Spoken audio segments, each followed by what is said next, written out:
Welcome, everybody. My name is Holly Harley. I am commissioning editor at the Bridge Street Press, a new imprint at Little Brown. We are home to the finest literary nonfiction, including the launch of David Bodanis' brilliant new book, The Art of Fairness, The Power of Decency in a World Turned Mean, which we are exceptionally proud to be publishing. Thank you. Thank you very, very much. This really is a treat. And I'm going to begin by reading an extract from the very beginning, one of my favorite stories from the book. Those of you in Britain will be familiar with some of this. It begins in the summer of 2012. It's a 2-page extract. Danny Boyle in East London has a problem. The opening ceremony he's organizing for the Olympics is going to go live on Friday, the 27th of July. A worldwide audience of 500 million. But he needs rehearsal after rehearsal to get everything to go right. There's choreographers and moving cameras. There's riggers on the stadium's roof. There's stage operators far below. There's hundreds of dancers and there's singers and there's giant beds and there's flaming cauldrons. There are live sheep. Some of you will remember this. There's inflatable chimneys. There's a 1,000,000-watt sound system. There's smoke generators and machine operators and animators and drummers and stagecoaches and video screens and why not? Rowan Atkinson's Mr. Bean and the entire London Symphony Orchestra. Now, the technical difficulty, the technical details, that's not what's difficult. He's very good at these things. His Oscar-winning film, Slumdog Millionaire, was a masterpiece of organization on a very tight budget. The problem is that Boyle wants to keep everything a secret until opening night. Yet, as the opening gets closer, ever more people need to be brought in. In the final dress rehearsal, just days before the official opening, the entire Olympic Stadium is going to be filled. London's tabloid presses will do anything to get photographs and news about what's taking place. Now, Boyle's known for being a considerate man. His mother hadn't lived to see his film's success, but he had taken her belief in the basic goodness of mankind to heart. It's a matter of pride for him not to be rude. So that's the big question. How could somebody with that attitude ensure that from 10,000 people involved for a whole year, not a single one would leak what was going on? Well, it's a terrific question. Now, you might think, well, that's easy. He confiscates cell phones. Nope, he didn't confiscate any cell phones. You might think, well, maybe he made people sign non-disclosure agreements. Nope, he ripped them up. There were no non-disclosure agreements. How did he do it? The book explains. So why am I so interested in this? We'll come back to it later. I've always been amazed or struck that there seem to be two paths to success, or two ways up. There's one way, well, there's two possible paths in life. One is to be like a really extreme path. One is to be just a bully and a thug. We know from current politics that can work. Many political leaders, it works that way. Let me not say that's one extreme. But on the other extreme, the far other side, there's the nice guy or the soft guy. And we know from the famous phrase, nice guys finish last, which is pretty much true, that if you're only nice, it fails. People walk right over you, both men and women. If you have a job and agree with what everybody says, you're just crushed. So here's the big question. This is what interested me. Can you make it? And not just maybe as a quiet professor off in the corner, but in a tough competitive field on a construction site or in the military or in politics or in really competitive business with high rewards. Is there a path in between being like a bullying thug, we know that works, or being so soft that you're a little nebbish and everybody walks over you? Is there a path in between? So I was really interested in that for years, and I had no idea. As quiet writers don't know these things. And I was so interested, especially as my kids got a little bit older, I was supposed to give them advice. That's one of the rule books. I thought, let me find out. So I did some reading and I did interviews, and I spent a lot of time with people in these different organizations. There was just a range of organizations. And what I found is that between those two extremes, there is that path in the middle. It's really hard, but you can make it. Now, the reason it's hard and the reason the awful path of being a bully and the thug and Machiavellian, the reason that works is there's many advantages to being a jerk, right? I mean, the basic question of the book is, can you succeed without being a jerk? And jerks succeed for good reasons. If you bully people, people often get scared and give up. They can fire people quickly with no compunction. They can lie and get their way. So there's many advantages, but there's many disadvantages to being a jerk. Think of Harvey Weinstein. When he started going down, he had no loyalty. Everybody watched in delight as he crumpled down. Also, if you're a terrible person, people are scared of you, so they don't tell you the truth. The dictator is usually the last person who knows what's going on. You don't get alliances, you don't get support, you're kind of stuck. It's terrifying. And on the other hand, the advantages of being a decent person, and remember, it's not the same as being a merely nice person. That's beautiful and nice perhaps to be friends with, but it won't do when things get rough. So the advantages of being a decent person are people aren't scared of you. So information can come in your direction. You still need the good common sense to, not have time wasters come to you, but you need decent information. And you get decent information. And also, instead of producing fear, you get gratitude. You get alliances coming at you. And it's just wonderful. You get all the support. Now, the question is, how do you do it? It's easy to say these words. And I didn't call this book the 5 exact lessons. There's no 5 exact lessons. Terrible people, sadly, very often succeed. But there's an art to it. So I look at it from some relatively easy, small, specific cases, one airplane or one operating theater. And then I take it going on all the way to bigger business, then all the way to world politics. There's a big section set in World War II, when you would think, well, that's impossible. Against like panzers and tanks and the breakdown of international law, how can being decent possibly work? And I showed that it really can. It can really help. Now, the way that people do this, the ones who succeed, they have a mixture of street smarts and other skills that I'm stretching my legs. We'll talk about. But there's also obstacles that they face. Anyways, so that's sort of what the book is. I'm trying to solve that question. How can you find that intermediate path? And I do a range of examples and show there's no simple one solution. But by looking at 5 or 10 people, I look at how the Empire State Building was constructed in just 11 months. I've had building extensions that take 11 months in one house in North London. How do they do that without yelling and screaming, and more effectively than construction sites where they did yell and scream? How did this one woman, a debutante from London in the 1930s, she became a terrifically successful guerrilla fighter leader among headhunters in northeastern India during World War II, behind Japanese lines? How could you do that? What are their skills? So the book looks at that in example after example, extracting some nice points. And now we wish to hear comments on whatever my commentators wish. Yes, so before we have our first speaker, I believe that there's a little extra element to this evening for you, David. If I'm right in believing that that Claire is waiting in the wings. I feel something is about to happen. Something is about to happen. And I just want to say, we ought to say that you can't possibly have a book launch without an amazing cake. And as everybody I hope can see here, we have, not only do we have the art of fairness, David Bodan's The Power of Decency in the World, Tony, we've got it made into cake. Because even though, sadly, all of you wonderful 200 people won't be able to share in this cake, you will be able to read the book, which is a fabulous book, as I can say, and I can assure you that it's a fabulous and delicious cake as well. And if we were all physically in the room, you would all get to share in this.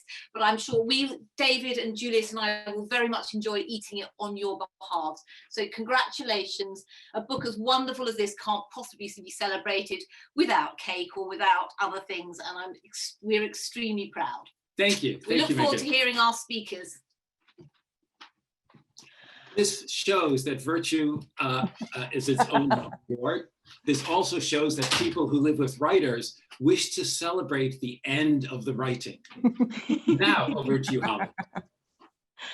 Yes, well, I don't envy the next. This is what an act to follow. How can you possibly follow cake? But we will kick off with hearing from one of David's most long-standing friends, the author, strategist, and speaker, Gabriel Walker. Take it away. Thank you very much, Holly. I thought you were going to say I was one of David's oldest friends, and then I was going to say you can cut out the old a little bit, please. I'm also happy to say that I'm one of David's friends who doesn't live that far away. I live in walking distance of David and Claire's house. So you can please tell Claire, David, that I've got my eye on that cake. She can't possibly eat it all herself and you. So I'm going to claim a little bit of it. Thank you for inviting me to comment here. I've known David a long time, and I met him when he was writing a really marvelous book, E=MC². He just started it. And we started a conversation that's nearly more than 20 years ago, and we never quite finished that conversation. And I think that was my experience of reading David's books for the first time. They've got so many vivid stories and so many interconnections, but above all, it's such a different and interesting way of connecting them together. So you always want to know more, and it always excites your curiosity, but it also always comes with things that are deeply human. And I think there's something in that about the story of The Art of Fairness, because you have the facts and the stories and the engagement and all that, but you've also got the part that's very, very deeply human. And when David started talking about this book, which he called the sort of the good guys book, it made me think of some experiences that I've had. Now, I work in climate change, and it's a difficult area where you can often feel like you're banging your head against brick walls and really struggling to get anybody to do what you need them to do. One thing that I noticed when I was at a conference that I was organising, and we'd invited the head of the International Red Cross Committee at the time, who was called Yves Dacour. And he said that he had to deal with the most dangerous people on earth, and men. They were almost all men. I said, how do you talk to Assad? How can you bear to talk to Assad? How can you bear to talk to these vile warlords? And he told me something extraordinary that has remained in my head ever since. He said, thing is, we have to talk to them. The reason we do it is that there's someone, I'm always thinking there's someone on the other side of the street who needs our help, the other side of the road, someone who's dying who needs our help. We have to go through these guys to get to the person on the other side of the road. So we have to do it. So what do? He said, we don't go into those meetings with bodyguards, and we don't go into those meetings with AK-47s. And the reason is not because we're stupid, it's because we couldn't have enough AK-47s and we couldn't have enough bodyguards to be able to be safe in those meetings. So we have to take something stronger. And what we take into those meetings is our ability to make human relationships and connections. And that is much more powerful than bodyguards, and it's much more powerful than AK-47s. And that was the first time I realized that the things that people call soft can actually be really powerful, can be really tough. And then my other observation from the work that I do is that I do a lot of work with investors and with businessmen and senior executives in corporations. And I always tell them the story, this is good for business, this is where the opportunity is, this is why there's a material financial risk, this is how it hurts the bottom line, this is why you need to do it for good, rational reasons. But what I've increasingly realized is it's when I tell the part of the story that says, you can be human about this, you can do the right thing, and here's how. That's when they really light up. And it doesn't matter who they are. They can be the CEO of a major corporation. They can be the hard-nosed businessman or the investors that say money, money, money. But when they're allowed to be human as well, then it opens up so many more possibilities. So I'm throwing those two comments in because I know it, I see it. And then the third comment that I'd make is something that Holly already alluded to, which is this situation we find ourselves in now, where I am certainly extremely relieved. I work in climate change, so of course I'm relieved that Biden has won the election, and that's actually given a new fillip to the whole international negotiations in climate change. But I hadn't realized how exhausting it was to keep on looking at the news and bracing myself, and what a relief it feels like to feel like there's somebody there who believes it's right to be fair and good, who's a smart politician, but who believes it's right to be fair and good. I felt like there was energy released in me. So this is the time when we need to have this conversation. But I've been thinking after I had that conversation with Yves Dacour and the others, how do you activate that? What do you need to do? We know that bad guys win all the time. We know that being vile actually gets you rewarded. But how can you put together the right kind of package of those incredibly strong powers like the one that the Red Cross take into their meetings? And how can you use that to turn the tide? And how can you use it to open up that energy that you get with these senior executives when they realize that they can actually do the right thing? And this book tells you, it's magic. It's magic, first of all, because of course it's always 3 stories. This is a David Bodanis book. You'd expect it to be 3 stories, right? And they're brilliant stories. And there's loads of people I haven't heard of. And there's people in there that I have heard of, but I'm seeing, of course, in a different way. But all the way through it, these are the so-called soft powers that are actually the hard ones. This is what will get you through to the other side, to the person who needs you on the other side of the road. And then this is what it looks like when you put it all together. This is when it goes wrong, and this is when it goes right. And so that's my observations about this book. I've read it several times. I've loved it every time. But really, I feel like I want to cling to it now, because this is the time that I need to know this, and I need to remember this. It's a relief to know that this kind of fairness package can win. And it's something that I can take out there and show to other people. And that's how we're going to turn the tide. So it's an unusual book for David in that it's fun, it's brilliant, it has all these wonderful different facets, but it's also, this is our time and this is its time. So it's not just a fun read, it's something that the world needs right now. So for God's sake, buy it and tell your friends. That's all I've got to say. Thank you. Amazing, thank you, Gabriel. I love the magic of humanity is the kind of and that is something that really lies at the heart of this book.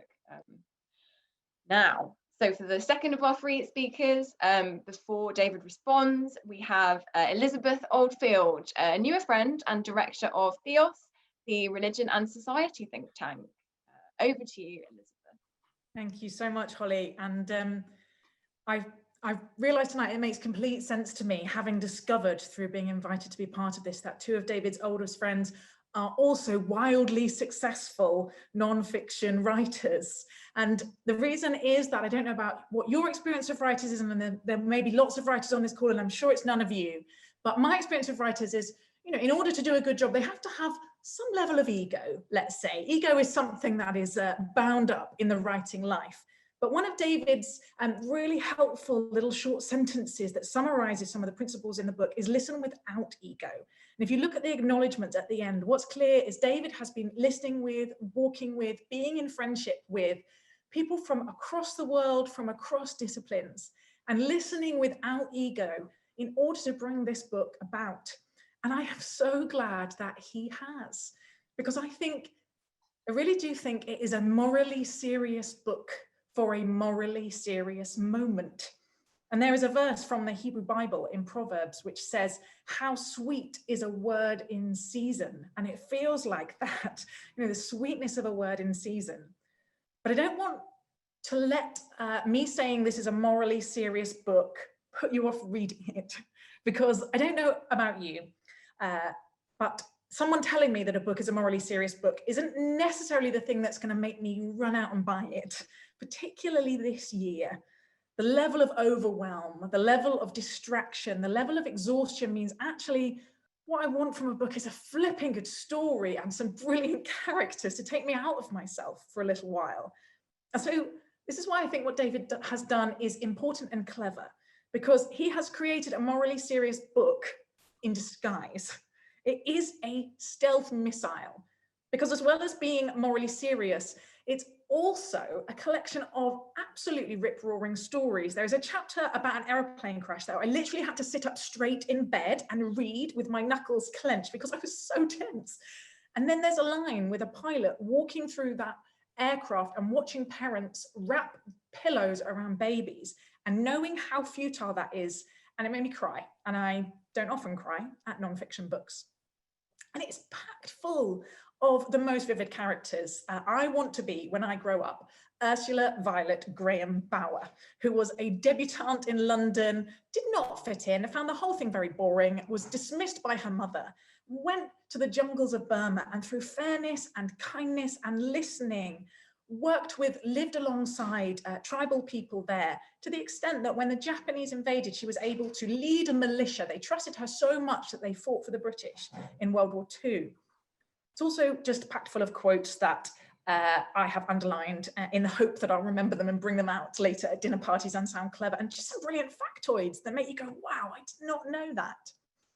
And it is a really serious, significant message just smuggled in there. And it makes me feel hopeful.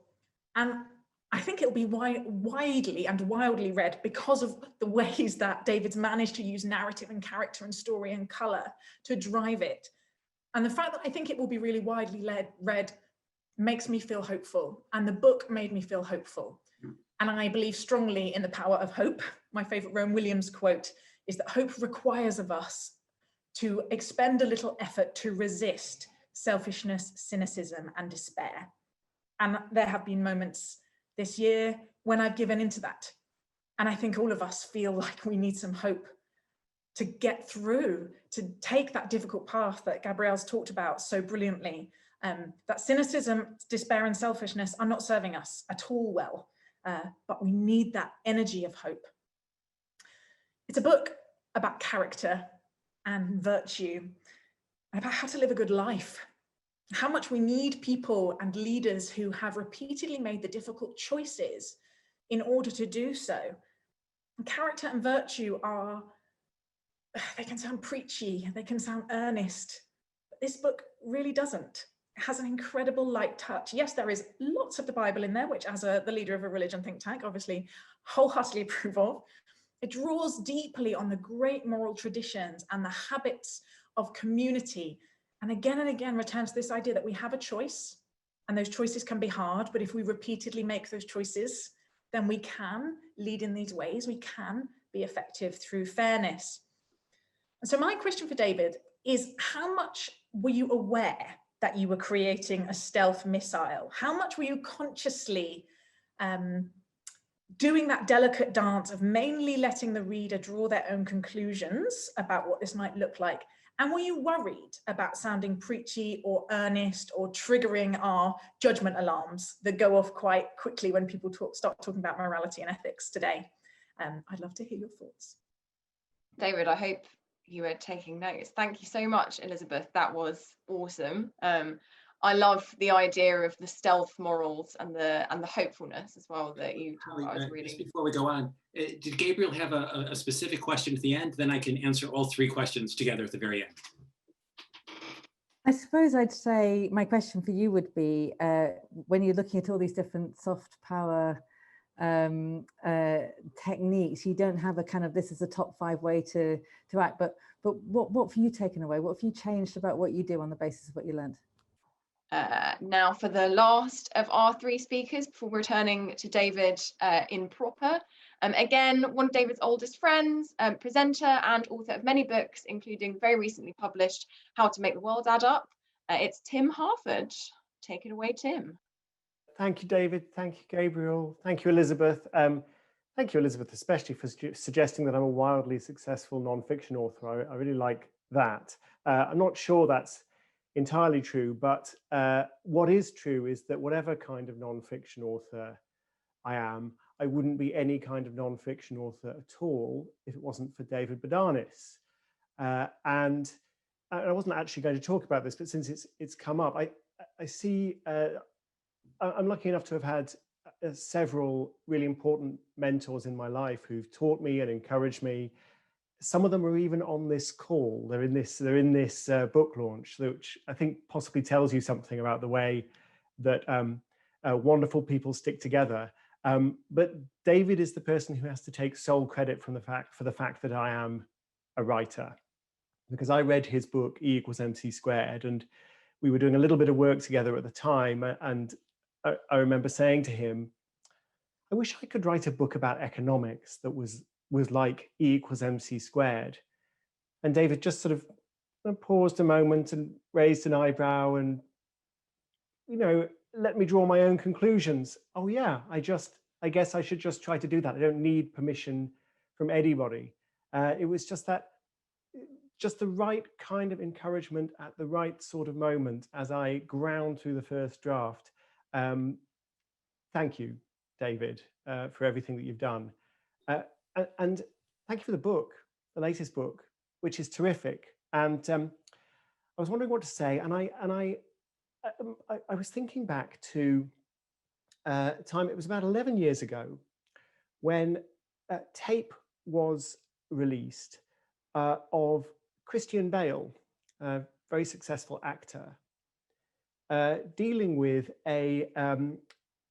the cinematographer on the set of one of the Terminator films, and who had tried to adjust a light or check that a light was working while filming was taking place. And Bale found this rather distracting and just started screaming, like a toddler tantrum, except of course Christian Bale's kind of ripped and he's one of the most powerful men in Hollywood, and he was threatening that he would quit the film if this person did it again and was not then immediately sacked, and just generally threw his weight around and acted like a total bully. This had all happened in 2008, but the tape was of course leaked by a member of the film crew in due course, making Christian Bale, look like a complete idiot and horrible person.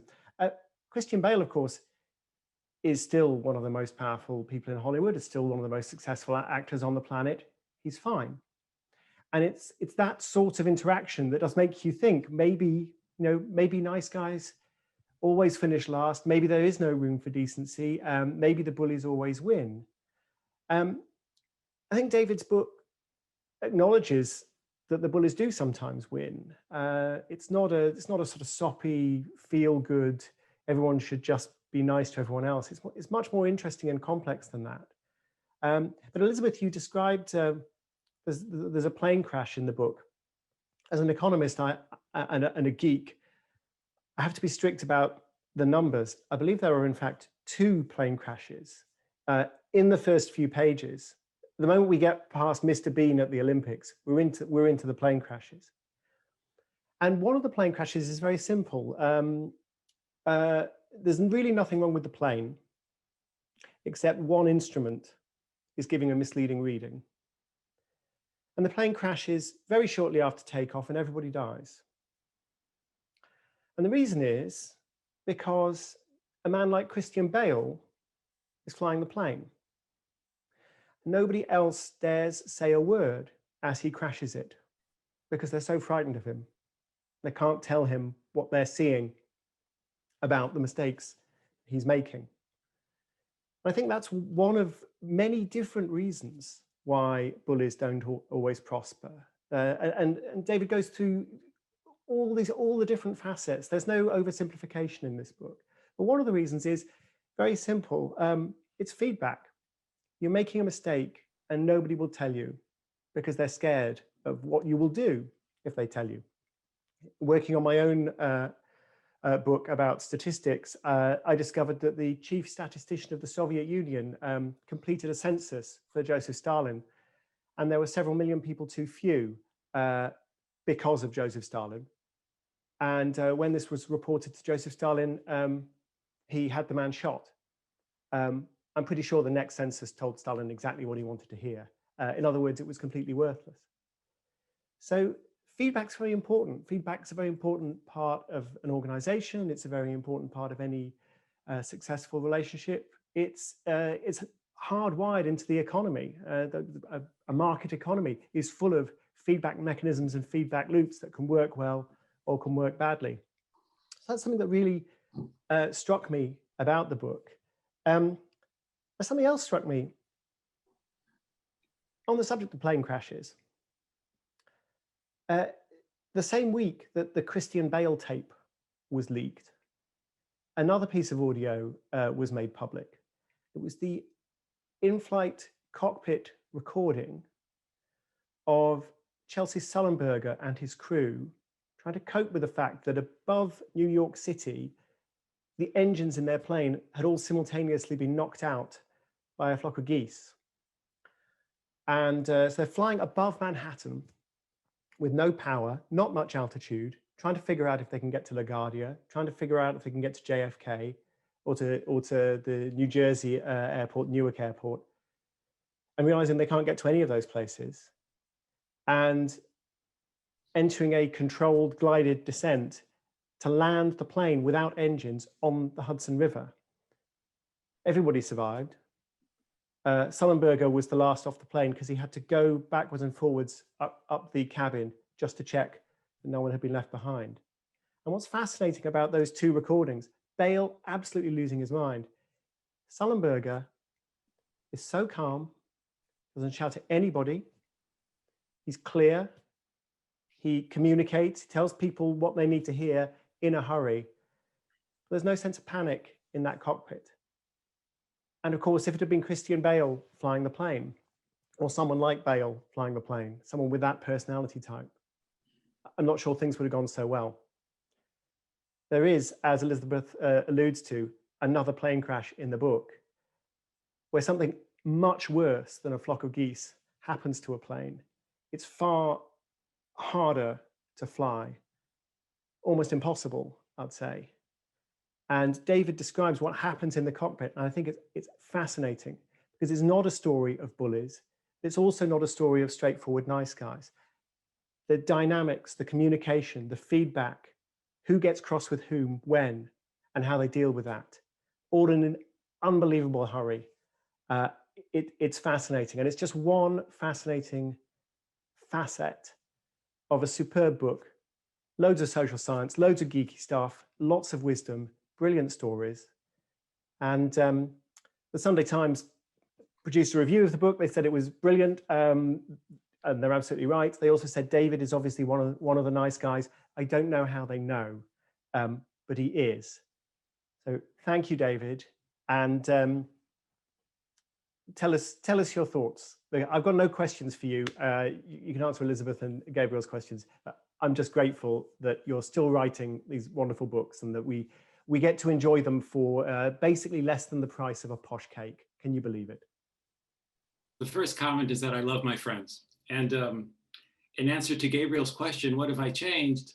I was always kind of fearful, I think, of accepting love. Yes, I help people with their books and I help people with things I know nothing about and blah, blah, blah. But if you do that, it's not really a level of equality. One person's there. It's nice being a mentor. You're sort of invisible. And what's lovely is the connection back. And I haven't always been open enough to that. So one of the principles in the book I have, they're not koans, but they're sort of 6 sort of principles, like give by letting go. You know, it sounds weird, but actually really makes sense. In fact, let me find those 6 principles. Yeah. So in the course of the book, in the course of these stories, I'll get to this with Elizabeth. In the course of the book, you learn these 6 things really hold up. Listen without ego. Listen without fixation. Give by letting others give. Give but audit. Give but audit. Defend, but defend by not over-defending. And defend also by opening gateways. The guy who coined the phrase, nice guys finish last, himself finished last. It was Leo DeRocher. I'm old enough to remember it because I was there in the summer when he failed in Chicago. One of his colleagues said, we don't know if DeRocher could destroy everything he touched, but certainly he's destroyed everything we've ever seen him touch. I don't know if there's any political figures these days who've brought in DeRocher's values. So what have I changed? I don't know if I let myself open enough to other people still, but I have, Gabriel's going to smile at this, I have tried to listen more. In general, with most of my friends, I believe that Mozart is not understood enough. You know, in human conversation, usually one person speaks, then another person speaks. It's like life is short. So I prefer that we speak at the same time. And sort of like the famous Englishman abroad, if the other person seems to be winning, I just speak louder. It works usually quite well. So what I've tried, at least recently, Claire and others might disagree, is to do a little bit less of that. So that's one thing I've learned. Elizabeth's question was, how much was I aware of being stealth, of bringing these things in stealthily? And there's 2 answers. I'm from Chicago, and Chicago has produced many wonderful things. And one of them was Tessie the Tassel Twirler, a famous stripper in the 1920s who my father was knew of, and my mother did not bring up in conversation very often. A Gypsy Rose Lee, who became famous through the Broadway show, learned everything she knew from Tessie the Tassel Twirler. And Tessie's motto was never dump the whole roast on the platter. Never dump the whole roast on the platter. You have to keep the customer hungry, right? John Updike called it leaning forward when you're writing. Tim and Gabriel and soon Elizabeth are exceptional at that in their own writing and their own speaking, and as you just heard. So it's, How was I aware of being stealth? A little bit.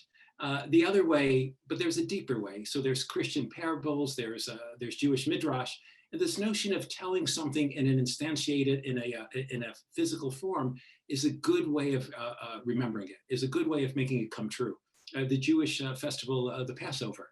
You don't just say, oh yes, we were slaves and we're bored in Egypt. You make people slave-like stay at the table and you make them bored out of their mind. No, sorry, there's other things. You make the children enact the escape from oppression, and you actually do it through food. I believe there's some later religions that do something similar in a certain way. But that's wonderful. And the idea is you won't remember it just saying these things. I read those 6 little summaries, but by themselves, what do? You know, sometimes when you're younger, you read a book of poetry and you come across a poem and you say, this is great. That's exactly what I experienced. That is not how to read a book of poetry. Look at the poems by somebody you respect about things that make no sense.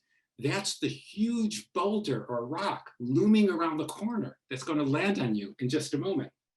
Okay, that's a sort of depressive thing, but it's a matter of accepting those things you don't know. And through that solid form is the way to get information across. Examples, practice. It sounds banal, but that's the way to do it. That's why it's an art. Go all the way back to Plutarch, who was one of my models for this. You can't just say, this is a good way to be a Roman leader, that's a bad way. Show it in action. Or William Blake, the Songs of Innocence, Songs of Experience, that was another big model for this book. And you show things happening in action. It's a beautiful way to do it. Okay, and then Tim asked, well, because Tim's Tim, we just communicated. With regard to encouraging somebody as a writer, the best thing a teacher can do is stand back and let people stop driving themselves nuts. Have you noticed how often we do that to ourselves?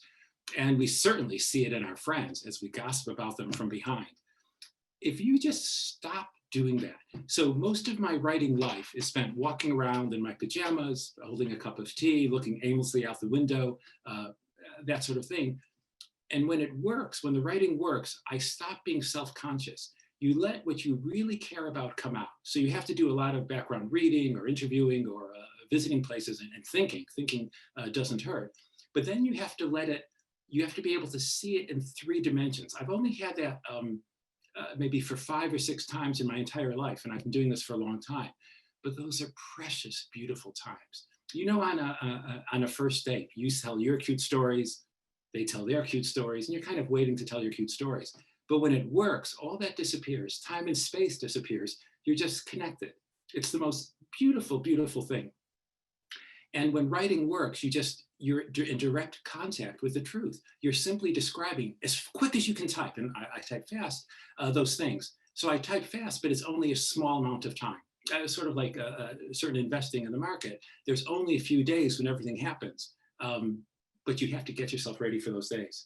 So to help other people release what's there, with a little bit of guidance, but release what's there.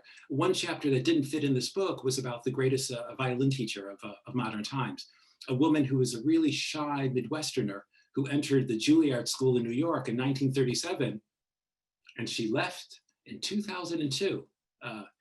They had terrible signage. No, she was there because she developed her skills and she knew what it was like to be listened to. So she would listen to others, which is very rarely done. Listening is terrific. You have to put yourself to the side. I feel sorry for Christian Bale, not just because of the embarrassment, but could you imagine having that fury and having that inability to connect with other people? Because of that, you end up putting oils on your body and getting ripped at the gym and, I don't know, maybe driving fast. You have to have things from outside. You can't have things that are the quiet, the still small voice of connection. And it's got to be terrible. I know a bit about that because I think a lot of my writing, the reason I really cared about this topic, why did this topic open up? Because I could feel when the writing was good and honest, and almost all the book is like that. When I was young, I was weak. My father passed away when I was 10 years old, and I was bereft. The universe didn't take care of me. I mean, I had a warm remaining family, but that wasn't how things were supposed to be. Also, I didn't have any around. He was ill before he died, and I didn't have anybody around to show me rough and tumble and stuff. I was lucky I wasn't picked on at school. because I was quick-witted and I could make friends with people, but it wasn't always natural and easy. I was highly aware. And it wasn't until I was about 15 actually, that I met a nice guy who was trying to go out with one of my older sisters. The advantage of having 5 older sisters, you get a number of male mentors to choose from. And this was a guy named Erwin Cohn, or as he said it, Oywin. He was this nice, quiet guy. He'd sit on the sofa. You know, we'd sometimes had to play ball a bit, and he was just a really considerate, he was a gentleman. He would always help with the clearing up and the cooking when other conversation was going on. Those of you who are in the judo world will recognize the name. He was America's greatest champion, captain of the US Olympic team, Erwin Cohn. When he was about 80, 85 kilos, he won the Pan American Games in unlimited weight, including against all the Brazilian jiu-jitsu people. Incredibly skilled man. And he became the first person, the first male that I felt physically at ease with. And I couldn't understand why I had been so scared before. And it was a lack of trust. People, in fact, hadn't been mean to me, but I imagined it. I still remember the first time he took me over his shoulder down, really, really gently. And I thought, oh my God, I'm not scared. I remember it's like the first time I did a racing dive in a pool. Gosh, the water's your friend, it's not your enemy. I waited all those years to find out that I could trust. Well, it turns out Sullenberger, the man who landed on the river, by the way, one of my friends watching this from New York, who shall remain nameless, I believe, Mark, this is the correct story. You were sitting at your window facing the Hudson and thought there was something in the periphery of your vision and paid no attention to it and went on typing, and then later saw this incredible event. I might be wrong, and that's the case. You can make me purchase dinner the next time we get to fly to each other's cities. Anyways, Sullenberger was, he knows about being considerate in the cockpit. And remember, he wasn't soft, he wasn't merely nice, he wasn't a whim. Quickly elicit opinions, make executive decisions, but do elicit them, because you might be lower than the people around you. They might have wisdom, knowledge, or insight you don't have. He had a terrible stammer when he was young, a really bad stammer, and he was bullied and mocked and picked on. So he knew what it was like to be on the other side. So some people have been on the bottom. Mary Trump pointed out that, Donald reacted in a certain way to being on the bottom from a difficult family. I really admire people who use adversity not to dominate again, but to develop. And the thing is, it's really nice on that side. It's a lot better. So that's what I was trying to do. The idea behind the book is that, yes, we're living in a really, really difficult time. And you think, can the fair, decent way work? And the naive way does not work. A good third of the book looks at Joseph Goebbels and FDR. They were 2 men who had possibilities of redemption. I have a lovely a powerful chapter. For 2 years, Goebbels had a Jewish girlfriend, Elsa Janka, in the west of Germany where they lived. And she, at one point, I found in his private journals, he said, "Oh, this anti-Semitism is wrong. If my plays aren't accepted, it's not because of a conspiracy against me. It's because, as Elsa points out, I haven't sent them off to the theaters." So they got a typewriter, they typed it nicely, she got him a journal. He started doing press-ups in the morning. He put a sort of ointment on his bald spots. He said he was going to improve himself. And it came really close to success. And then he shifted away from her. Why did he do that? And he found a much more welcoming organization of strong men to help him in respect. Later, when he went back, Elsa, to her incredible credit, he was already had the bodyguards and killers around him.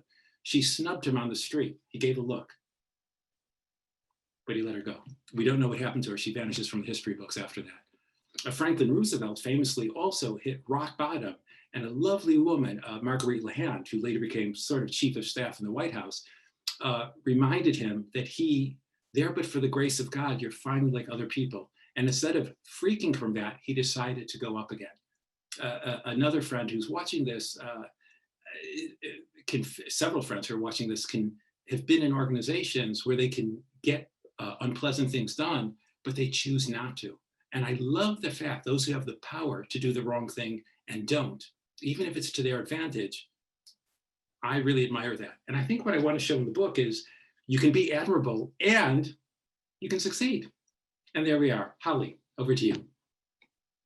And so finally, as the publisher, I am solemnly duty bound and sworn to remind you all that this is, of course, a book launch for this marvellous book. And so we aim to sell a lot of books. And while The Art of Fairness is getting sparkling reviews, what makes a huge difference while we're all in lockdown is word of mouth. So please do tweet, post, publish, share, do what you've got to do, share to all your networks about this great book. Of course, pick your copies up from Daunt's. The link is in the chat. It's also on David's website, it's on my Twitter, it's wherever I can find a place to put it. But thank you all for coming. It's been wonderful to see all. I think we've got, yes, 190, I think we had 200 at one point. And goodbye for now. Good to hand you over to David if you've got anything to say for the last 3 minutes, but no, here we go. Thank you all.